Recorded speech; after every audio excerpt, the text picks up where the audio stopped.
მოკლედ არ გავჩუმებულ ვარ, რატომღაც ესეთი ის მუსირებს, რომ გავჩუმდი, უბრალოდ მქონდა ჯანმრთელობის პრობლემები ამ სტრესმა დამართა შაქრიანი დიაბეტი, გავხდი ჰიპერტონიკი და სხვა მთელი რიგი ჯანმრთელობის პრობლემები შემექმნა და ამიტომ არ ჩანდი და ვერ ჩანდი. ეხლა მომეცა თქვენი სახით საშუალება, რომ ისევ და ისევ დაუბრუნდე ამ ჩემი შვილის მოკლის თემას, თამარი მოკლეს. ამიტომ ამას ყოველთვის ვიტყვი და ვერაფერი ვერ გამაჩუმებს სიკვდილის გარდა. იმდენი ფაქტებია თამუნას ამბავში, რომელიც ყვირის და რომელიც არ მაძლევს მოსვენებას, რომ უბრალოდ ვერ გავჩუმდები. თუნდაც იმიტომ, რომ არ დამიბრუნეს კომპიუტერი, არ დამიბრუნეს მასალები.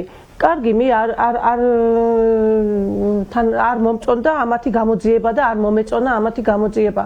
ხო შეეძლოთ დაებრუნებინათ ჩემთვის კომპიუტერის და მასალების და ეთქვათ, რომ აჰა, შენ თვითონ დაიქირავე კერძო გამომძიებელი და გამოიძიე. არ მომცეს ამის საშუალება. ეს ზუსტად მიუთითებს იმას, რომ თვითონ არიან ამ საქმეში ჩართულები. ჩემი შვილის ამბავი რადიკალურად განსხვავებულია ყველა სხვა დანარჩენი ბავშვების მკვლელობისგან, იმით რომ თამუნა ჩუმად დაწერილი სცენარით, როგორც დავეთანხმები იზას, გაიყვანეს სახლიდან ბავშვი, რომელიც დილას ადგა ჩვეულებრივი საუზმა, რა ქვია, და ბედნიერი დაჯდა საჭესთან და წავიდა სადაც დაიბარეს იქ. და ეს ყველაფერი გააკეთეს იმისთვის, რომ ეს ყველაფერი ვერ გაგვეგო ჩვენ ვინ იყო, ვინც გაიყვანა სახლიდან. თუნდაც იმით, რომ აგერ სერგო შუბითიძეს გამოვიდა ესეთი სერიოზული კაცი და თქვა, რომ თავიდან დამალუქინეს ტელეფონი.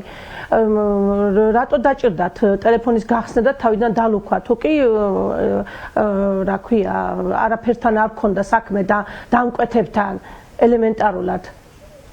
ჯერ ერთი. მეორეც ერთი იმდენი ფაქტებია და იმდენი ისინია, რომლებიც ყველაფერს იძახის ამ შეკვეთილი მის თაობაზე. რომ ზუსტადაც მაღალჩინოსნები ფიგურებდნენ და ყველაფერი გააკეთეს იმისთვის, რომ უპრეცედენტო თანხა დაიხარჯა. თქვენ შეგიძლიათ ჟურნალისტებს გამოითხოვოთ ის თანხა, რა თანხაც დაიხარჯა თამუნას ამბის გამოძიებისთვის კი არა, ჩაფარცხვისთვის.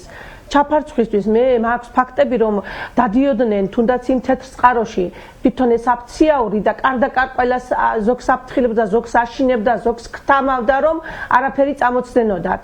იმიტომ რომ იქ დარწმუნებული ვარ, არის კატეგორია ხალხისა, რომელმაც რაღაც დონეზე იცის სიმართლე. და მაგის მერეც რამდენი ექსპერიმენტები ატარეს უაზროდ, რომლებიც არაფრის მომცემი არ იყო, თუ არ იმსახურებოდა ის ჩაფარცხვას. და რატო ხდებოდა ეს ყველაფერი დღემდე გაუგებარია ჩემთვის.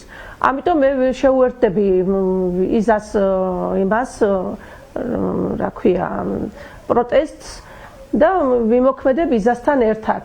და მოუწოდებ ყველა შვილმოკლულ დედას, რომ შემოგვიერთდნენ და თუ საჭირო იქნება მოვითხოვ თავიდან გამოძიებას. ჯერ ერთი შოთაძე წავიდა და თვალებში ვერ მიყურებდა იმ პერიოდში, რომ დარწმუნებული ვიყავი, რომ ფარცხავდა ამ იმას, რა ქვია, საქმეს და დაწერა განცხადება და წავიდა და ვითომც არაფერი. ზუსტადაც იმასაც მოეთხოვება, ერთი თავიდანვე იცოდა რასთან და ვისთან ქონდა საქმე და რას ფარცხავდა. თქვენ რა გაქვთ ეხლა თეონაშვილზე? დიახ, ბძანეთ, მოდი. გინდათ ლილუაში ერთი წუთით ლილუაშვილზე თავიდან ჩვენ რო ვიძახდით, რომ მაგი კოლცენტრებს კურირებდა და ფარველობდა, სასაცილოდ არ ყოფნიდა მავანს და დღეს ეხლა დარწმუნდნენ, რომ თურმე ეგრე ყოფილა და იმასთან სამართალდამცავებთან კი არა, თვითონ ბროტმოქმედებთან ჰქონდა საქმე. და თვითონ გამოიძიებდნენ ამ საქმეს და თვითონ თავიანთ თავებს დაიჭერდნენ, ერთი ძალიან მაინტერესებს. აი რა უნდა გამეკეთებინა მე, რა უნდა მებრძოლა ის, რაც გავაკეთე, იმაზე მეტი, რომ სიმართლისთვის მიმეღწია ძალიან მაინტერესებს. თქვენ თვითონ რა პასუხი გაქვთ ეხლა თეონა, ანუ აი არსებობდა რამდენიმე ტომი გრიფით საიდუმლო დოკუმენტების, არსებობდა უამრავი ვერსია, რა შეიძლებოდა გამხდარიყო ამ ტრაგედიის მიზეზი, თუმცა გამოძიებამ დადო თვითმკვლელობის ვერსია და საქმეც დახურულად გამოცხადდა, ხო? აი თქვენ თვითონ რა ახსნა გაქვთ დღეს, რა მოხდა იმ დღეს და ზოგადად რას უკავშირებთ თამუნას ამბავს? მე უკავშირებ რომ რაღაცა თამუნამ ისეთი რაღაცა ნახა კომპიუტერში, არ ვიცი შემთხვევით, არ ვიცი ვიღაცამ შეგნებულად დაეხმარა და ეგრე აწყობდათ რომ ვიღაცა განტევების ვაცი ყოფილიყო და გაიგო რაღაც სიმართლე, რაღაცა მასშტაბური სიმართლე, რომელიც არ უნდა გაეგო ვიღაცაზე, ან თუნდაც რამოდენიმე მაღალ ჩინოსანზე, როგორც თავიდან ვიძახდი. და ამიტომ საჭირო იყო თამუნას მოშორება. და რანაირად მოიშორებდნენ, ხა ბიჭი არის, მოჩხუბარი ბიჭი არისო, ის არისო, რომ აიგრე ქუჩის გარჩევებში მას ეკნათ, მოეკლათ და ამიტომ იმ თავიდანვე დაიწერა სცენარი, რომ ესე გაეყვანათ სახლიდან და ესე ჩუმად მოეშორებინათ თავიდან. თუნდაც იმ ექსპერტიზის დასკვნაში რომ არის დნმ, უცხო დნმ პირბადეზე, არც მაგაზე არ მაქვს პასუხი. თან ყოველ დანაშაულში ყოველთვის არ ხდება დანაშაული ისე რომ რაღაცა შეცდომა არ მოხდეს და თამუნას შემთხვევაში ძალიან ბევრი შეცდომები მოხდა, თუნდაც ის რომ ბავშვი შავი მაიკით გავიდა სახლიდან და რატომღაც მაშინ რა ქვია პროჟექტურაში მოხდა თეთრი ფითქინა მაიკით, რომელსაც არც ერთი ლაქა არ ქონდა, თვითონ კარმუშინა იყო გაოგნებული. თან მანამდე რამდენიმე ის ემთხვევა წინ რომ ყიდულობს ელექტროშოკერს, იქ უკავშირდება თეონა ყურუას რომ პოლიტიკურ თავშესაფარს ეძებს ამ ყველაფრის გამო. და რა ვიცი 1000 რაღაცას გიკავშირდები, იმეგობრებთ თქვენ ჟურნალისტებს, არ ვიცი რამდენიმე ჟურნალისტმა მითხრა რომ თამუნამ ყოლია მეგობრებში და არ ვიცოდი თორმე დამიმეგობრებიაო. ბავშვი იჭერდა თადარიგს რომ რაღაცა თავი გადაერჩინა და ვერ ახერხებდა რომ მარტო ებრძოდა ამ სისტემას და იცოდა რომ ეს სისტემა ადრე თუ გვიან ბოლოს მოუღებდა თუ ვერ გაასწრებდა ამ ქვეყნიდან. თეონა, აი კოლცენტრი ახსენეთ,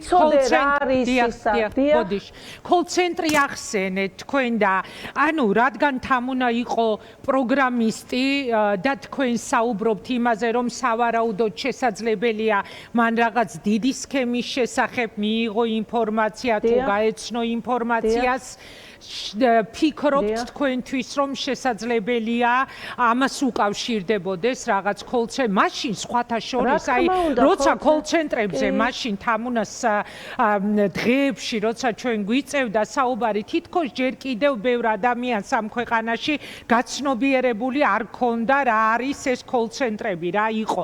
ეხლა უკვე ყველამ გადასარევად იცის და აგერ მართლა დაკავებულია სუსის ყოფილი უფროსი კოლცენტრის მფარველობა. ხო, ერთ-ერთი ბრალი. ანუ თქვენ ფიქრობთ რომ შესაძლოა ეს ამბავი უკავშირდებოდეს რაღაც კოლცენტრის შესახებ არსებულ მის ხელში მოხვედრილი ინფორმაციას? დიახ და იმასაც რომ ზუსტად სუსი რომ მფარველობდა ამ ყველაფერს და სუსის უფროსი. და მაგათვისაც იბიტომაც ადვილი შესასრულებელი გახდა ეს ყველაფერი, თუნდაც ის სამი მანქანა რომ ისდევდა უკან რაღაც ყველაფერი ძალიან ისე იმათ ემთხვევა დროში, ემთხვევა იმაში რატო ხდება ასე, არ ვიცი. ამდენი დამხვეები უბრალოდ ბუნებაში ეგრე არ ხდება თუ ის რაღაცა დაგეგმილი არ არის. და თუნდაც ის 10 წუთი ზუსტად იმის სადაც არის მაგათი შესახვევი, ზუსტად იმ 10 წუთი იქ რო ჩერდება, სადაც სავარაუდოდ გააჩერეს და მოარიდეს კამერებს და ისე ესაუბრებოდნენ, რომ ზუსტად აწყობდათ რომ გაევლო თამუნას ის მარშრუტი ჩერეზიმითი მარნეულით და ისე შესულიყო გოლთეთში. და ისე მომხდარიყო, აბა ეხლა იქ და მე ვფიქრობ რაღაც დოზეთ სასაფლაოზეც ფიქრობდნენ ვითომ სასაფლაოზე რომ აიყვანათ და იქ მომხდარიყო ყველაფერი, მაგრამ რატომღაც გადაიფიქრეს, იმიტომ რომ სასაფლაო და მაგათისა ახლოს არის გვერდი გვერდზე. და ამიტომ ესეთი სცენარი შეიმუშავეს, რომ უნდა მისულიყო ამ უნდა ზუსტად იმ რა ქვია საკალმახეში, სადაც მე ისინიც გადაჭრეს რა ქვია კაბელები, რომ არ დაფიქსირებულიყო ამ უნდა იქა. და მე გადაიყვანეს იქვია რამოდენიმე 70 მეტრაში თუ 80 მეტრაში თუ არ ვცდები, ვილა ალგეთის საკალმახე და რომც დაუშვათ ჩვენ რომ გვწოდნოდა რომ თამუნა საკალმახეში მიდიოდა, ვერც მოვიაზრებდით რომ ეს იქნებოდა ვილა ალგეთის საკალმახე.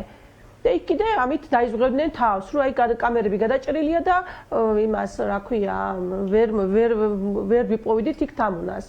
და თეონა 4 დღის მერე თქვენ ხო კარგად გვახსოვს ის დღეები. გავიარეთ ის გზა და მე რომელიღაც ჟურნალისტმა ისიც კი მითხრა რომ ჩვენო იმ გზაზეო ვიღებდითო კამერებითო იმასო გზას რამდენჯერმე გადავიღეთო, მაგრამ ვერაფერი რო ვერ საეჭო დავაფიქსირეთო, მე წავშალეთო ისა ისინი გვახსოვს რამდენი ბრძოლა დაგჭირდათ იმისთვის რომ სახელმწიფოს უფრო მეტი ძალისხმევა გამოეჩინა ჯერ მისი ძიების პროცესში. თეონა, აი ახსენეთ ასევე შოთაძე თვალებში ვერ მიყურებდაო, ეხლა აღარ არის შოთაძე მთავარი პროკურორი, მაშინ რა სიტყოდით პროკურატურისგან და ახლა როგორ ფიქრობთ, აი არის ეხლა შანსი რომ თქვენ ხელახლა დააყენოთ მოთხოვნა გამოძიება ხელახლა ჩატარდეს და რა მოლოდინი გაქვთ თქვით რომ ნიკოს დედის პროტესტს შეუერთდებით?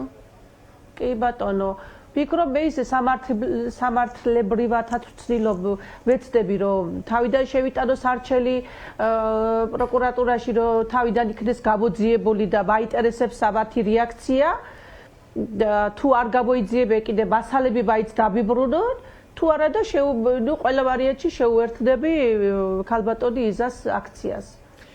მადლობა თეონა, მადლობა. თქვენს გვერდით ვართ ასევე ნებისმიერ დროს ხნეობა მინდა გისურვოთ. მე წეგან წავიკითხე ეკა კუპატაძე რომ წერდა თამარ ბაჩალიაშვილის მამა მოვიდაო და ისეთი ამაღელვებელი იყო ამის ეს ყველაფერი იყო დაუსჯელობის სინდრომი, ჩემი შვილის ის რომ გამოეძიებინათ და თავის დროზე სამართლიანობა დამდგარიყო, დარწმუნებული ვარ რომ დღეს ნიკოც ცოცხალი იქნებოდა, ნუ გიგა იქნებოდა 100%-იანი და სხვა დადარჩენი ახლა აღარ შეუდგები ყველას ჩამოთვლას, ვინც ამხდის ზე იქნა მოკლული ზუსტად დაუსჯელობის სინდრომის გამო.